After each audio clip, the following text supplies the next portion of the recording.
ये किताब इसलिए लिखी गई कि हमें बताए वो सब जो हमारे लिए रखा गया है आत्मिक क्षेत्र में, जिससे आंखें, ये स्वाभाविक आंखों ने नहीं देखा है। मुझे अपनी बाइबल लेकर इसे खोलना है और इसे पढ़ना है और पवित्र आत्मा के द्वारा इसका प्रकाशन पाकर इन चीजों को देखना है जो देखी नहीं जा सकती है पवित्र आत्मा के प्रकाशन से।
मरकुस अध्याय 11 कहानी 12 वचन से शुरू होती है, जहां यीशु और चेले यरूशलेम के मार्ग पर होते हैं और यीशु जानबूझकर यह परिस्थिति निर्माण करता है जिसमें वो विश्वास सिखा सके। अब यीशु अक्सर इसे करता है, वो जानबूझकर शिक्षा देने की परिस्थिति लाता है, व्यवहारिक परिस्थिति जहां वो उनके बीच में एक विषय उठा सके और उसके बारे में चर्चा करे और उसके बारे में सिखाए। देखिए, कई बार यानी 5000 लोगों को भोजन दिया और अगले दिन लोग फिर से आए मुफ्त में रोटी और मछली खाने के लिए, और फिर वो जीवन की रोटी के बारे में कहने लगा। उसने ये परिस्थिति बनाई कि उन्हें और कुछ सिखा सके। अब विश्वास के बारे में भी वो मौका देख रहा था कि उन्हें सिखाए, और उन्हें सिखाना चाहता था। नाटकीय रूप में वो दिखाना चाहता था कि विश्वास क्या है, वो दिखाना चाहता कि विश्वास क्या करता है, और उसमें शिक्षा सिखाना चाहता था कि वो देख सके और सीख सके, सुने और देखे, और सीखने के 2 द्वार के द्वारा विषय को सिखा सके, अच्छी तरह से समझा सके। यानी वो यरूशलेम की ओर चलकर आ रहे थे और उन्होंने अंजीर का पेड़ देखा, और अंजीर के पेड़ पर कोई फल नहीं था। यीशु अंजीर के पेड़ के पास जाता है, खाने के लिए कुछ मिलेगा इस आशा से, और उसमें कोई फल नहीं मिलता। लेकिन अंजीर का पेड़ बस ऋतु आने की राह देख रहा था। बाइबल कहती, वचन 12, 13, 14 में आप पढ़िए, कहता है ये अंजीर का ऋतु नहीं था और इसलिए पेड़ पर कोई फल नहीं था, केवल पत्ते थे। ये अंजीर का ऋतु नहीं था, यानी ये पेड़ की गलती नहीं थी। पेड़ क्या कर सकता, वो केवल ऋतु की राह देख रहा था। लेकिन यीशु जानबूझकर उस पेड़ के पास जाता है और ऐसे दिखाता है कि उसे यह सच्चाई पसंद नहीं आई कि इस पेड़ में कुछ उत्पन्न नहीं हुआ, और वो अच्छे से जानता है कि ये ऋतु नहीं है। लेकिन कुछ भी हो, वो कुछ करना चाहता है। वो पेड़ की ओर देखकर कहता है, अब से कोई मनुष्य तेरा फल नहीं खाएगा। अब से कोई मनुष्य तेरा फल नहीं खाएगा। सच में पेड़ को श्राप देता। अब से कोई मनुष्य तेरा फल नहीं खाएगा। सारे चेलों ने इसे सुना। वचन कहता है, वचन 14 कहता है, और उसके चेलों ने इसे सुना। ये वचन इसी तरह खत्म होता। फिर वचन 20 में चलिए। फिर भोर को जब वे उधर से जाते थे तो उन्होंने उस अंजीर के पेड़ को जड़ तक सूखा हुआ देखा। पतरस को वो बात स्मरण आई और उसने कहा, हे रब्बी, देख, यह अंजीर का पेड़ जिसे तूने श्राप दिया था सूख गया है। अब अगले दिन सुबह यानी 24 घंटे के बाद वो उसी रास्ते पर आते हैं। इसका मतलब वो यरूशलेम गए तब ये हुआ था। अब वहां पर यरूशलेम में उसने भगाया, जानते हैं, उन बेचने वालों को और पैसों के लेन देन करने वालों को, और ये घटना हुई जब वो यरूशलेम में गया उस यात्रा में। और फिर जब वो वापस गए, जहां भी यरूशलेम से बाहर निकल रहे थे, उसी रास्ते से अगले दिन वापस गए, यानी 24 घंटे बाद वो उसी रास्ते में आते हैं। और अब चेले इस बात से चकित हो जाते हैं कि पेड़ सूख गया है। उन्होंने ध्यान दिया और अब पतरस यीशु से ये कहता है, प्रभु, जिस पेड़ को तूने श्राप दिया था वो सूख गया है। वचन 22 में यीशु का प्रत्युत्तर देखिए। यीशु ने उसको उत्तर दिया और उससे कहा, परमेश्वर पर विश्वास रखो। अब ये कहता है परमेश्वर में विश्वास रखो, ये यहां पर सलाह देते कि फिट नहीं होता। परमेश्वर में विश्वास रखो ये कहना, लेकिन यह मतलब प्रभु में विश्वास रखना तो अच्छी बात है, लेकिन यहां ये कहना कि परमेश्वर में विश्वास रखो ये परिस्थिति में सूट नहीं होता है। ये महत्वपूर्ण वाक्य नहीं। यानी बहुत से लोगों ने सलाह दी कि ये परमेश्वर में विश्वास करो नहीं है, लेकिन ये परमेश्वर का विश्वास रखो है। इसका कारण ये है, देखिए, पतरस और चेलों ने विश्वास किया कि पेड़ सूख गया है और श्रापित हो गया। यीशु के शब्दों के अनुसार यह श्रापित हुआ।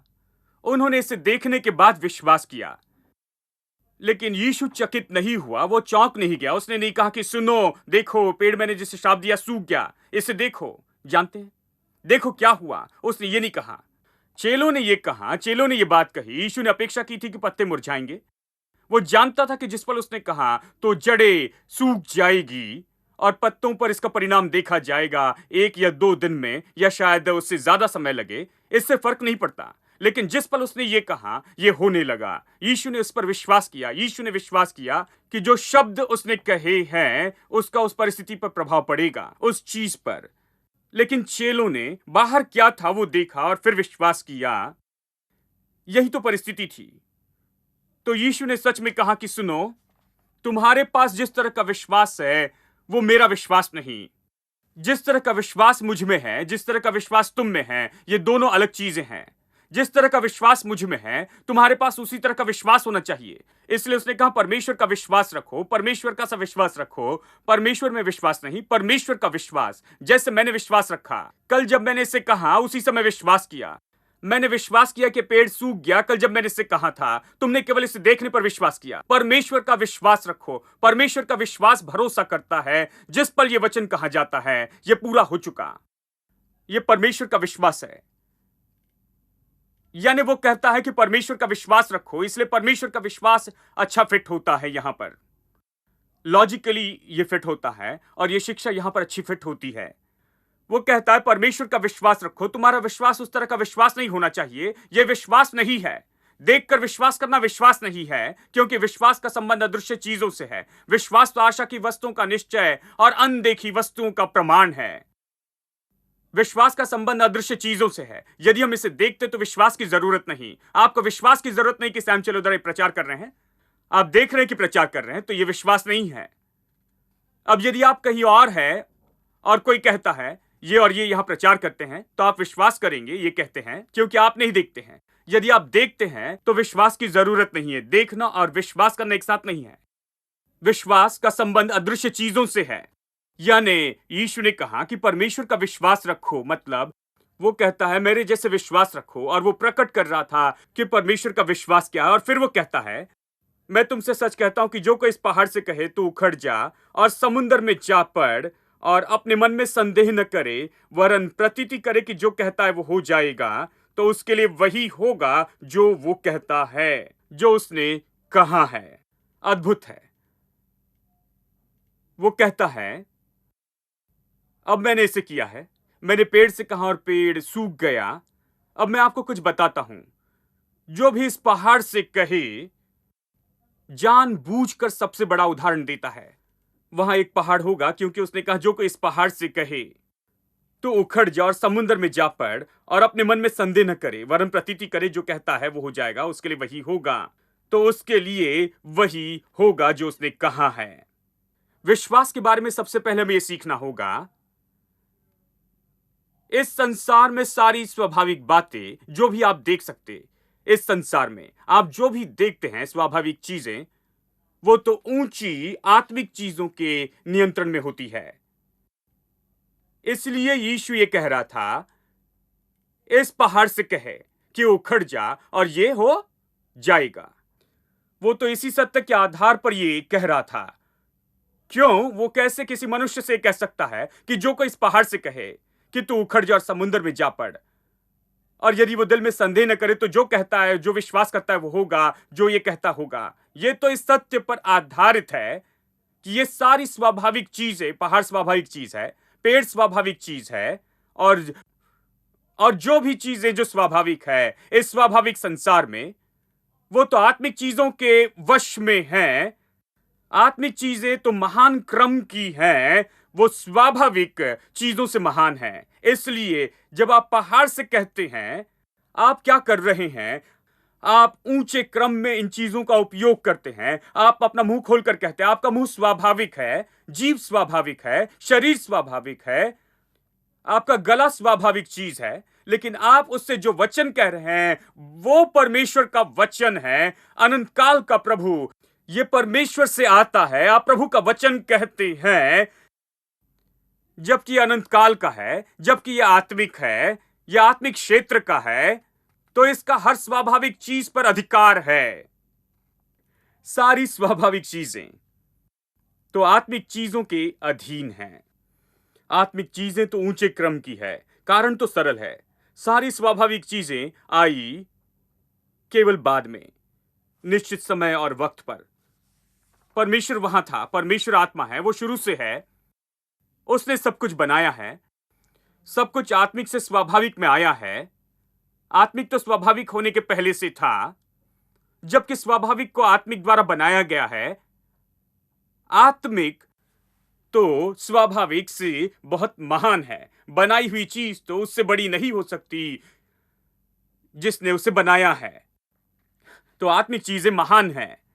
आत्मिक क्रम तो महान है। आत्मिक क्षेत्र की बातें तो महान हैं। लेकिन बात तो यह है, हम आत्मिक चीजों को ज्यादा नहीं समझते क्योंकि हम शारीरिक व्यक्ति हैं। हम संसार के आदी हैं और शरीर के जीवन के। बाइबल कहती है आत्मा में चलना और शरीर में चलना। यह बिल्कुल सच है। हम तो सच में नया जन्म पाए हुए लोग तो दो संसार में हैं।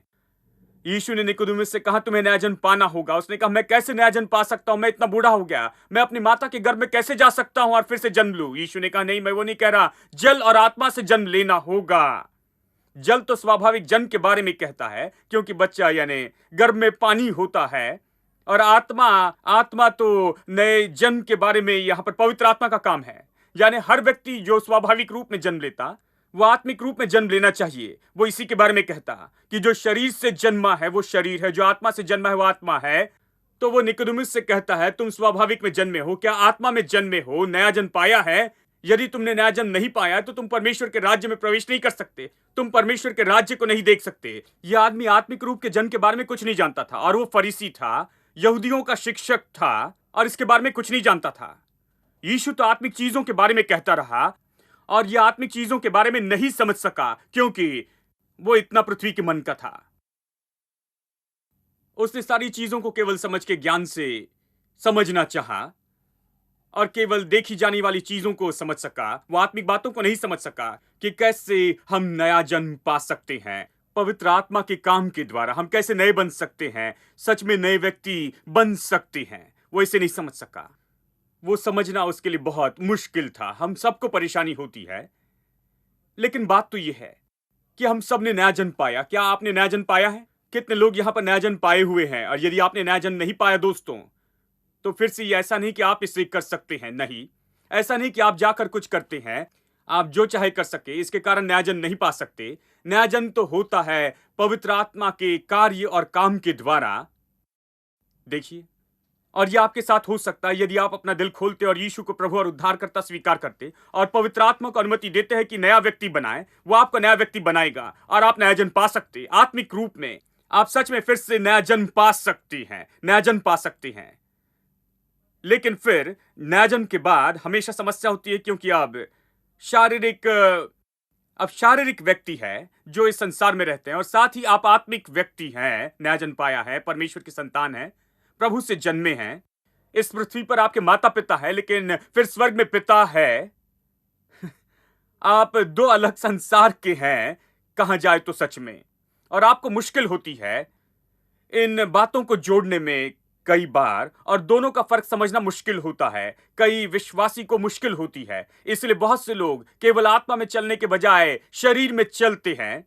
शरीर में चलना क्या है? शरीर में चलना तो जहां वो आत्मिक बातों के बारे में सचेत नहीं है, आत्मिकता और अदृश्य संसार के बारे में, आत्मिक संसार के बारे में सचेत नहीं, और आत्मिक चीजें नहीं है, केवल स्वाभाविक चीजों के बारे में सोचते हैं, तो वो शरीर में चलते हैं। आत्मिक व्यक्ति कौन है? आत्मिक व्यक्ति आत्मिक बातों के बारे में सचेत है। वो बात जो आत्मिक चीजों को समझने में मुश्किल करती है वो ये है, आत्मिक चीजें तो अदृश्य संसार की होती है, आप इसे नहीं देख सकते। अब जो भी हम नहीं देख सकते, हम मनुष्य सोचते कि ये अस्तित्व में नहीं है, ये अस्तित्व में नहीं है। हम अपने आप अनुमान लगाते हैं, क्योंकि हम नहीं देखते तो सोचते नहीं हैं, लेकिन ऐसा नहीं है। बहुत सी चीजें हैं जो बिना देखे अस्तित्व में हैं। बहुत सी चीजें हैं, जानते हैं, वो अस्तित्व में हैं। यानी देखिए, आत्मिक संसार है और शारीरिक संसार है। शारीरिक वास्तविकता है और आत्मिक वास्तविकता है। आपके माता पिता से आप जन्मे हैं और आप परमेश्वर से जन्मे हैं। शारीरिक वास्तविकता है और आत्मिक वास्तविकता है, लेकिन हम शारीरिकता के बारे में आत्मिकता से ज्यादा जानते हैं। हमें इन बातों का आत्मिक भाग जानना होगा, आत्मिक वास्तविकता में चलना सीखना होगा। जो नहीं देख सकते इसलिए उसे समझना मुश्किल होता है, लेकिन सच में जब आप इसे समझते हैं तो आप अच्छे से जानेंगे ये उतना मुश्किल नहीं है, जब परमेश्वर का आत्मा हमारे साथ व्यवहार करता और ये सब हम पर प्रकट करता है।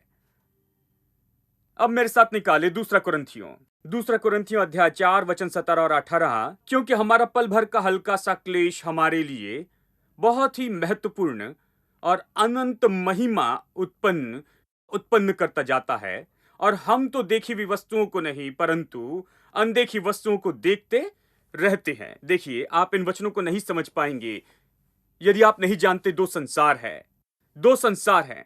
कुछ चीजें देखी जाती है तो कुछ अदृश्य हैं। और फिर आगे ये कहता है कि तुम उन चीजों को न देखो जो दिखती हैं, लेकिन अदृश्य चीजों को देखे। पहले ही परेशान हैं। ओ मेरे प्रभु, जो देख सकते उससे न देखे, जो नहीं देख सकते उससे देखे। जिन चीजों को नहीं देख सकते उसे कैसे देख सकते? ये कैसे संभव है? जिन चीजों को नहीं देख सकते उसे कैसे देखते? आप कहते नहीं देख सकते, लेकिन कहते देखते। देखिए, पहले ही समस्या है। हम जो देखते हैं उसे नहीं देखते हैं, लेकिन अदृश्य चीजों को देखते हैं। जो चीजें नहीं दिखती हैं उन्हें आप कैसे देखेंगे? अदृश्य चीजें कहां हैं? यह किस बारे में कह रहा है? देखिए, बात तो यह है, बाइबल कहती है, इफिसियों अध्याय 1 वचन 3 कहता है, परमेश्वर ने हमें हर आत्मिक आशीषों से आशीषित किया मसीह में, जगत की उत्पत्ति के पहले से। अब यह कहता है कि हर आत्मिक आशीष, तो लोगों ने सोचा कि केवल आत्मिक है, इसका दूसरा आशीष से कोई संबंध नहीं। यानी देखिए, परमेश्वर जानते हैं वो तो हमेशा परिपूर्ण है। जानते हो, केवल एक तरह से व्यवहार नहीं करता, पूरी तरह से करता है। उसने मनुष्य को आत्मा प्राण शरीर बनाया और उसे परिवार दिया, हाथों के काम दिए, उसे भौतिक संसार दिया। इसलिए परमेश्वर एक तरफा नहीं है जैसे धार्मिक लोग होते हैं, केवल धार्मिक चीजें नहीं, नहीं, उसने हमें सब कुछ दिया है। यानी जब वो ये कहता है कि उसने हमें सारी आत्मिक आशीषों से आशीष किया है, तो बहुत से लोग ये पारंपरिक रूप में कहते हैं केवल आत्मिक आशीषें।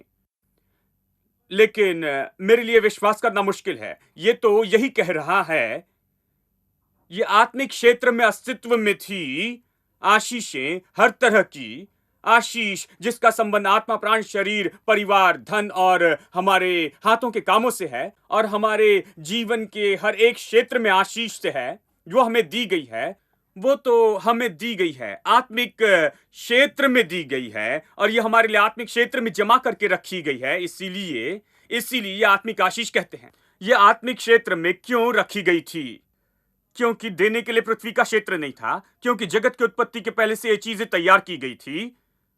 वो इसे कहां रखता? मनुष्य नहीं था, पृथ्वी नहीं थी, कोई भौतिक चीजें नहीं थी, इसलिए ये केवल आत्मिक रूप में ही अस्तित्व में थी। आत्मिक रूप में अस्तित्व में थी। केवल ये सब बनाए जाने के बाद वो मनुष्य के हाथों में ये दे सकता था। उसने इसे आदम के हाथों में दिया और आदम ने इसे शैतान को दिया। यीशु नीचे आया और ये सब वापस लिया। अब ये सब मसीह यीशु में है और इसे वो खो नहीं सकता। ये सब मसीह यीशु में है।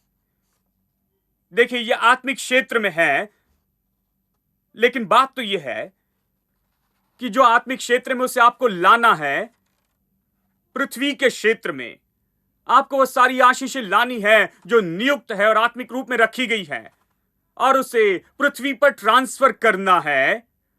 आपको उसे लेना है, आपको उसे पृथ्वी के क्षेत्र में प्रकट करना है, जहां पर आप रहते हैं, जहां पर सारी मुश्किलें होती हैं, जहां आप पृथ्वी पर इस जगह है, पृथ्वी के तरीके से आपको लेना है। आप इसे कैसे लेंगे? केवल विश्वास से ही पा सकते हैं। देखिए, जिस तरह आप मार्केट में जाते हैं और आपके पास पैसे होने चाहिए। हमारे देश में जब हम मार्केट में जाते हैं, हमारे पास पैसा होना चाहिए। आपको पैसा देना होगा, तब वो भाई चावल की बोरी आपको देंगे। आप नहीं कह सकते प्रभु की स्तुति, मैं आपको अच्छी गवाही देना चाहता हूं कि प्रभु ने मेरे लिए क्या किया है। ओ प्रभु बहुत महान है, मुझे बस 2 बोरी चावल चाहिए। इस गवाही के लिए वो आपको नहीं देंगे, उसमें से एक दाना भी नहीं देंगे, क्योंकि वो केवल पैसा चाहते हैं, क्योंकि पैसा लेन देन का माध्यम है। आप पैसे देंगे तो चीजें मिलेंगी। आप बस में चढ़िए और आप कंडक्टर के सामने रो नहीं सकते, ओहो जानते हैं मैं घर में पैसा भूल गया, आज के एक दिन मुझे यहां से वहां ड्रॉप कर दो तो मैं किसी तरह से पैसे आप तक पहुंचा दूंगा। जानते हैं वो इस तरह की कहानी नहीं सुनते।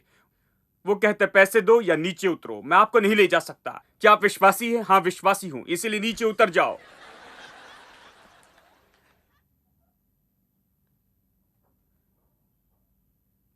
क्योंकि पैसा लेन देन का माध्यम है। आप पैसे दो और चीजें लो। उसी तरह से स्वर्ग में लेन देन का माध्यम तो विश्वास है। परमेश्वर ने इसे नियुक्त किया कि सब विश्वास से काम करे, इसलिए वो कहता है कि धर्मी जन केवल विश्वास से जीवित रहेगा। जो परमेश्वर के पास आता है विश्वास करे कि वो है, और खोजने वाले को प्रतिफल देता है। विश्वास से आप आकर उससे पाते हैं। आप दूसरे तरीके से नहीं पाते, रोने से नहीं पाते, भीख मांगने से नहीं पाते, विनती करने से नहीं पाते। आप उसका सिंहासन हिलाकर इसे नहीं पा सकते हैं, और मैं निश्चित हूं कि आप उपवास से भी इसे नहीं पा सकते हैं। ये बहुत से लोगों को चिंतित करेगा। उपवास उसके लिए नहीं दिया गया है। उपवास दिया गया है कि आप प्रभु के साथ समय बिता सके और ये सब प्रभु की सेवा करे। ये अच्छा है, लेकिन बहुत से लोग सोचते हैं मैं उपवास करके इसे लूंगा। परमेश्वर इसे कठोर है। वो कहता है तुम मेरी शर्तों पर मेरे पास आओ। मेरी शर्त ये है, तुम विश्वास से आओ, विश्वास से पाओ। देखिए, यानी लेन देन का माध्यम विश्वास है। आप परमेश्वर के पास आते और विश्वास से इसे पाते हैं। अब यदि आपको इसे विश्वास से पाना है तो आपको विश्वास रखना है। विश्वास कैसे आता है? रोमियो 10:17 कहता है कि विश्वास सुनने से और परमेश्वर के वचन सुनने से आता है। तो मैं आपसे कहता हूं कि यह किताब इसलिए लिखी गई कि हमें बताए वो सब जो हमारे लिए रखा गया है आत्मिक क्षेत्र में, जिससे आंखें, ये स्वाभाविक आंखों ने नहीं देखा है। मुझे अपनी बाइबल लेकर इसे खोलना है और इसे पढ़ना है, और पवित्र आत्मा के द्वारा इसका प्रकाशन पाकर इन चीजों को देखना है जो देखी नहीं जा सकती है, पवित्र आत्मा के प्रकाशन से।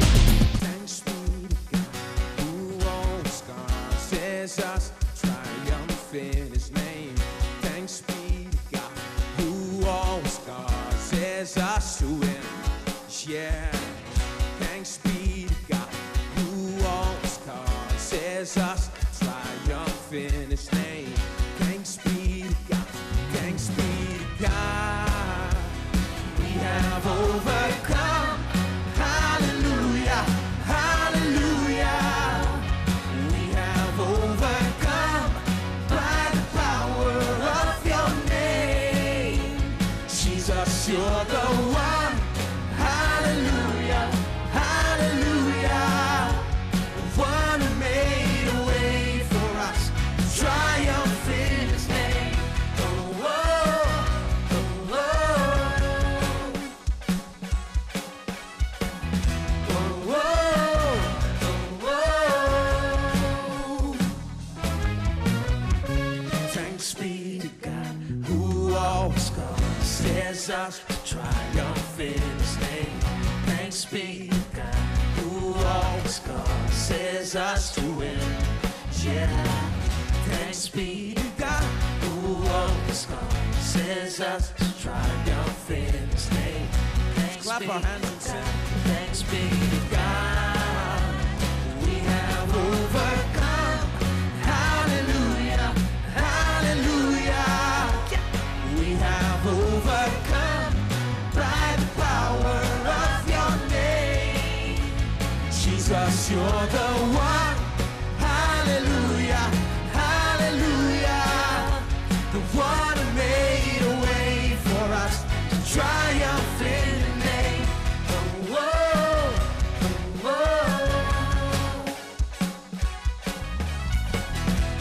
oh, oh, oh.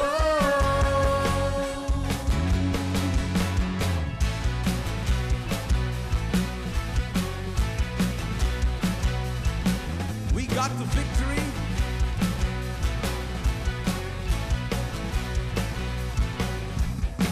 We got the victory. Everything will be alright, alright. We got the victory. Everything will be alright. We're on the winning side. We got the victory. Everything will be alright, alright. We got the victory. Everything will be alright. 'Cause we're on the winning side. We got the victory. Everything will be alright, alright. We got the victory. Everything will be alright. 'Cause we're on the winning side. We're on the winning side. We have overcome. Hallelujah, hallelujah.